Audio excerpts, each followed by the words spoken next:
Ամառը սիրելու շատ պատճառներ կան, դրանցից մեկը տապակած սմբուկով ու հայկական լավաշով այս ռուլետն է, որը մեկ անգամ փորձելուց հետո ցանկություն է առաջանում պատրաստել կրկին ու կրկին։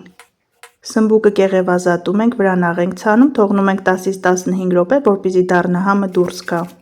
Մանր կտրատում ենք կես կիլոգրամ խաշած հավի միս, քերում ենք 1 թարմ գազար, մարացնում ենք մի փոքր փունջ սամիթ։ Սմբուկը տապակելուց հետո դնում ենք խոհանոցային անձեռոցիկների վրա, որպեսզի ավելորդ ծեթը դուրս գա, այնուհետև 2 պատառաքաղների օգնությամբ այսպես մարացնում ենք։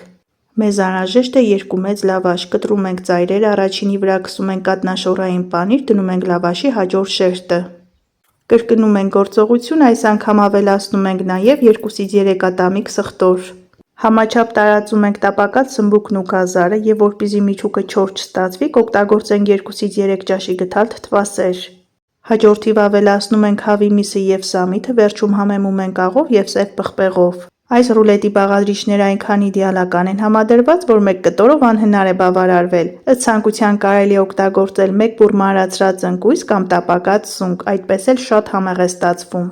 Որքան հնարավոր է ամուր փաթաթում ենք, կտրում ենք 5-ից 6 սմ հաստությամբ։ Մի մասի վրա հարած ձու ենք քսում, ավելացնում ենք քունջուտ և դնում ենք ջեռոց, թողնում ենք 5-ից 7 րոպե, այդպես լավաշը խրխրթան է լինում։ Ստացվում է անչափ համեղ, հյութալի միջուկով ռուլետ, որից հրաժարվելը անհնար է, անպայման դուք էլ փորձեք։